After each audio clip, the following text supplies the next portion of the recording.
ये पहला जो इरेगुलरिटीज आता है, इरेगुलर, ठीक है, हैंगिंग, ठीक है, नाम है स्कैफोल्डिंग, ठीक है, दूसरा नाम है, तीसरा है स्लिप, ठीक है, उसके बाद है चिल्ड हार्थ, ठीक है, चिल्ड हार्थ, उसके बाद है, ठीक है, उसके बाद है चैनलिंग, चैनलिंग, ठीक है, उसके बाद है लीकेज, लीकेज ऑफ टीयर्स, ठीक है, टीयर्स, कूलर्स, ठीक है, उसके बाद है सैलामेंडर, सैलामेंडर,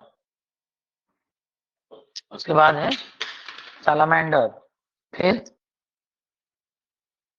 ठीक है, तो ये सारा जो, ठीक है, हाँ, और एक तो बचा पिलरिंग, ठीक है, और क्या बचा, hanging, scaffolding, sleep, chilled hearth, channeling, leakage of tears in cooler, salamander, है ना, पिलरिंग, ठीक है ना। ये सब बहुत सारे ऐसे ही रेगुलरिटीज हैं जो कि जनरली डेवलप्ड होते हैं during the process of operation, furnace का ऑपरेट करने का टाइम में, ठीक है ना। तो अभी एक एक करके देखते हैं क्या क्या है। तो पहले हम देखते हैं क्या, पहले हम देखते हैं हैंगिंग। हैंगिंग क्या चीज है, ठीक है, हैंगिंग क्या चीज है, ठीक है, हैंगिंग क्या है, ये इसको देखेंगे कि हैंगिंग क्या है, कैसे होता है, और आप लोग इसको कैसे रोक सकते हो। पहला चीज कैसे रोक सकते, कैसे प्रिवेंट कर सकते हो, और अगर हो भी गया, अगर हो भी गया तो आप उसको कैसे ठीक कर सकते हो, दैट इज कॉल्ड, ये हैंगिंग में आपको पता चलेगा।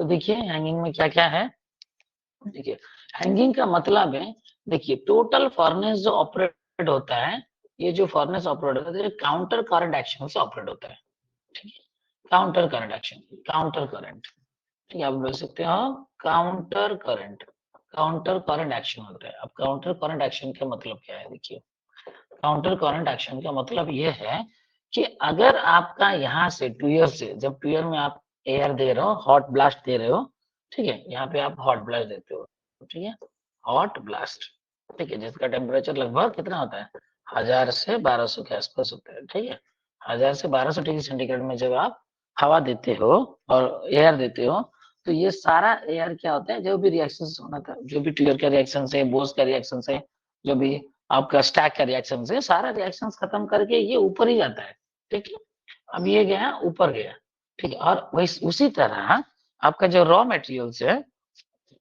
रॉ मटेरियल्स, यहाँ पे जो रॉ मटेरियल्स है, ये धीरे धीरे क्या होता है, धीरे धीरे ऐसे नीचे नीचे आता है, धीरे धीरे इस तरह का रॉ मटेरियल्स क्या होता है, ऐसे नीचे नीचे आता है। इसका मतलब आपका जो रॉ मटेरियल का डायरेक्शन है ये डाउनवर्ड है, ठीक है, रिड्यूसिंग गैस का ये डायरेक्शन है, ठीक है ना। तो इस मटेरियल्स नीचे आएगा और आपका रिड्यूसिंग गैस ऊपर जाएगा, इसीलिए इसको बोला जाता है counter current action. Counter current action से आपका फर्नेस आपका ऑपरेट होता है। तो हैंग,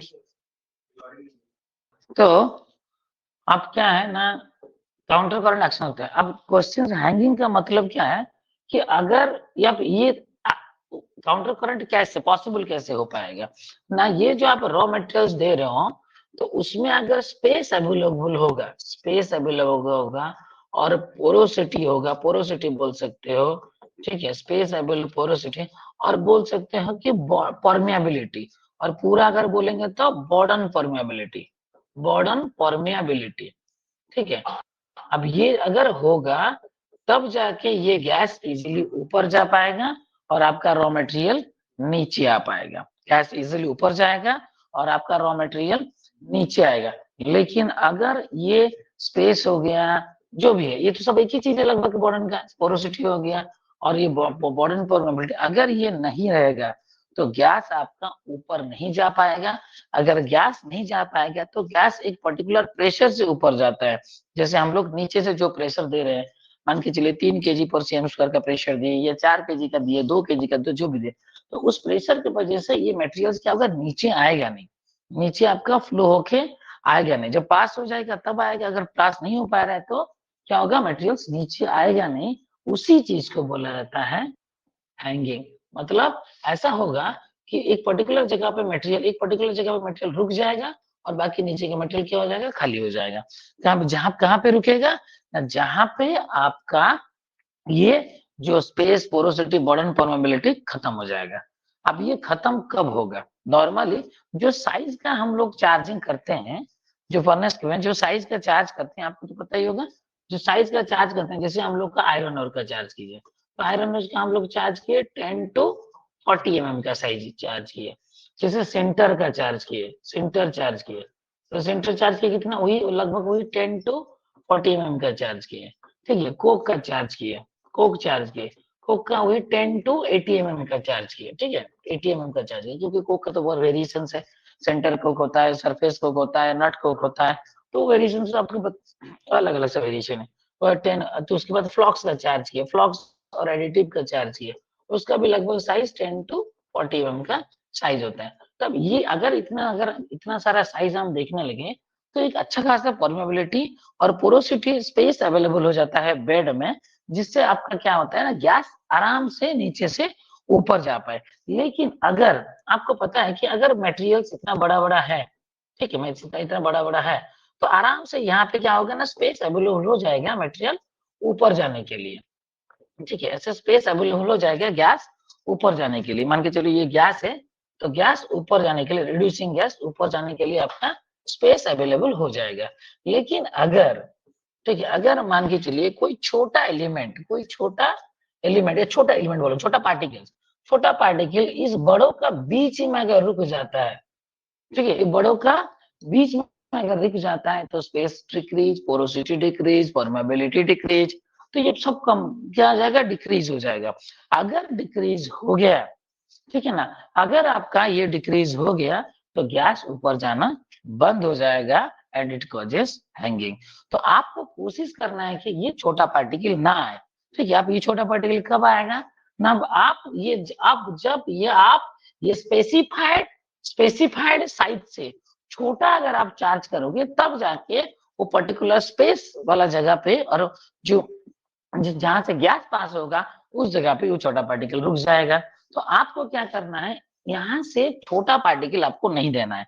तो अल्टीमेटली इसको बोला जाता है कि no fines charge, no fines should be charge, no fines should be charge in the blast furnace, should be charge in the blast furnace. आपको क्या करना है, फाइन्स चार्ज नहीं करना। ये पहला रीजन है, ये आपका पहला रीजन है जिससे आपको पता चलता है कि फाइन्स आपको चार्ज नहीं करना है। ठीक है, फाइन्स आपको चार्ज नहीं करना है। दूसरा रीजन क्या है, ठीक है, दूसरा रीजन क्या है ना, अगर आपका न्यूमन रिवर्सन रिएक्शन, देखिए न्यूमन रिवर्सन रिएक्शन से मैं यहाँ पे लिखता हूँ, ठीक है, यहाँ पे देखिए, और एक है न्यूमन, ठीक है, न्यूमन रिवर्सन रिएक्शन, ये उसका है दूसरा रीजन। अब ये क्या है, न्यूमन रिवर्सन रिएक्शन। अब ये क्या है ना, आपको पता है ना, carbon monoxide high low temperature में स्टेबिलिटी नहीं है। तो जब स्टैक का ऊपर वाला पार्ट में, स्टैक में क्या होता है, स्टैक का ऊपर मतलब होता है स्टैक में, आपको पता है कि फर्नेस का टेम्परेचर प्रोफाइल कम हो जाता है, मतलब टेम्परेचर कम हो जाता है, तो 2CO gives rise to CO2 plus C। ये जो न्यूमन रिवर्सन रिएक्शन है ये हो जाएगा। अब ये होने से आपको नॉर्मली पता होगा, this is gas, this is also gas, but this is solid suit. इसको बोला जाता है सॉलिड सूट, मतलब ये छोटा छोटा सॉलिड पार्टिकल्स और सॉलिड कार्बन बनेगा। अगर ये रिएक्शंस बहुत ज्यादा होते हैं, ठीक है, अगर ये रिएक्शंस बहुत ज्यादा होते हैं, तो ये कार्बन पार्टिकल्स भी क्या होगा, उसी स्पेस में रुक जाएंगे। ये कार्बन पार्टिकल्स भी क्या होगा, obstruct the movement of gas, क्योंकि ये भी छोटा पार्टिकल है जो कि क्या होगा, बेड परमेबिलिटी को डिक्रीज कर देंगे। तो कार्बन पार्टिकल्स क्या होगा, deposited deposited deposited at the deposited at the porous of the porous space of burden, and restrict the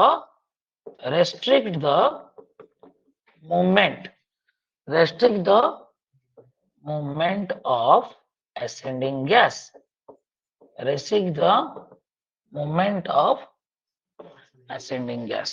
ठीक है, ये है दूसरा रीजन। ठीक है, तो ये रीजन का ये है दूसरा रीजन कि आपको क्या करना है कि इसके वजह से आपको क्या होता है ना, कार्बन सूट फॉर्मेशन होता है, जो गैस फॉर्मेशन होता है, मतलब आपका suit particles deposited at the border space and decreases the porosity and also decreases the permeability, so that ascending gas not able to move to up and also restrict the movement of the burden towards down। ठीक है ना, तो ये hanging का दूसरा reason है। तो आप अगर ये रीजन है, ठीक है, तो आपको क्या करना, देखो इसको रोकना थोड़ा मुश्किल है, क्योंकि ये ऊपर में जाएगा, अगर ऊपर में जाएगा और आपको क्या होता है ना, रेसिडेंस, देखिए ये क्यों इतना प्रॉब्लम्स होता है, ये क्यों इतना प्रॉब्लम है, क्योंकि अगर आप सीओ को कोशिश करेंगे कि फर्नेस के अंदर ज्यादा देर रहे, ठीक है, CO should be more present in the inside the blast furnace, or you can say that कि उसका residence time inside the furnace ज्यादा होना चाहिए। ठीक है ना, तो it should have high residence time, it should have high residence time, ऐसा क्यों? ठीक है, high residence time, it should have high residence time आपका ज्यादा होना चाहिए। ठीक है, क्यों ज्यादा होना चाहिए? क्योंकि जो भी आपका जो रिड्यूसिंग रिएक्शन होता है Fe2O3 plus CO gives rise to Fe3O4 plus CO2, Fe3O4 plus CO, FeO plus CO2, FeO plus CO, Fe plus CO2, ये सारा जो रिएक्शन होता है ये एक डिफ्यूजनल रिएक्शंस होते हैं, और डिफ्यूजनल रिएक्शंस टाइम के ऊपर डिपेंडेंट होते हैं। तो जितना ज्यादा टाइम मिलेगा उतना ज्यादा रिएक्शंस होगा, जितना ज्यादा रिएक्शंस होगा उतना बढ़िया से आपका रिड्यूस हो पाएगा, उतना कार्बन मोनोऑक्साइड का यूटिलाइजेशन होगा, और जितना कार्बन मोनोऑक्साइड का यूटिलाइजेशन होगा, हम लोग का जो अल्टीमेट एम है कोक कंजप्शन को डिक्रीज करना, वो डिक्रीज हो जाएगा। तो हम लोग कोशिश करते हैं कि कार्बन का जो अवेलेबिलिटी फर्नेस के अंदर ज्यादा टाइम के लिए हो, that is that, you can say that इसका जो रेसिडेंस टाइम है ये ज्यादा हो। तो रेसिडेंस टाइम के मॉडर्न डेवलपमेंट्स में, ठीक है, हाइट ऑफ प्रेशर्स क्या होता है, तो ये तो इस अगर ऐसा हम करने लगे तो ये रिएक्शंस भी ज्यादा हो जाएगा। अगर ये रिएक्शंस ज्यादा होगा तो सूट फॉर्मेशन ज्यादा होगा, सूट फॉर्मेशन ज्यादा होगा तो 100% ब्लेड का परमेबिलिटी डिक्रीज होकर हैंगिंग होने का चांसेस है। अगर ऐसा होने लगा तो आपको क्या करना है, इसका रेमेडीज के हिसाब से आपको क्या करना है, चार्ज द लाइमस्टोन।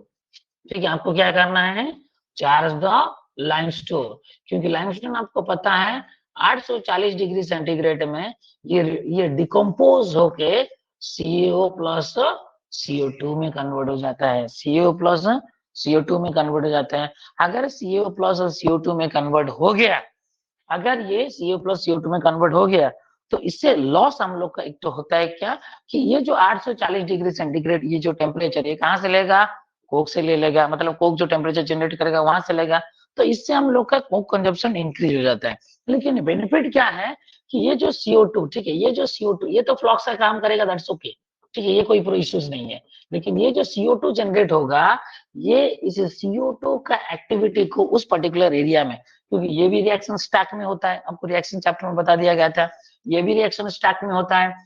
और ये जो अगर CO2 फॉर्मेशन हो गया तो रिएक्शन आपका प्रोडक्ट साइड का एक्टिविटी ज्यादा हो जाएगा at the stack level, so that अगर प्रोडक्ट साइड में एक्टिविटी ज्यादा हो रहा है तो ये न्यूमन रिएक्शन रिएक्शंस होगा नहीं, न्यूमन रिएक्शंस नहीं होगा। तो इस तरह का आप कंट्रोल कर सकते हो कार्बन सूट से हैंगिंग प्रॉब्लम। ठीक है, कार्बन सूट से आप हैंगिंग प्रॉब्लम इस तरह से आप कंट्रोल कर सकते हैं। ठीक है, अब देखिए दूसरा जो रीजन आपका आ गया क्या ना, एक्सेस न्यूमन रिवर्सन रिएक्शन। ठीक है, एक्सेस न्यूमन रिवर्सन रिएक्शन। ठीक है, ये हो गया प्रॉब्लम, इसकी प्रॉब्लम भी हो गया, इसका सॉल्यूशन भी हम लोग मिल गया। ठीक है, इसका प्रॉब्लम भी हो गया और हम लोग को सॉल्यूशन भी मिल गया। दूसरा पहला वाला क्या है कि फाइन चार्ज करोगे तो फंसोगे, ठीक है, तो फाइन चार्ज नहीं करना है। दूसरा है एक्सेस न्यूमन रिवर्सन रिएक्शन, ठीक है ना।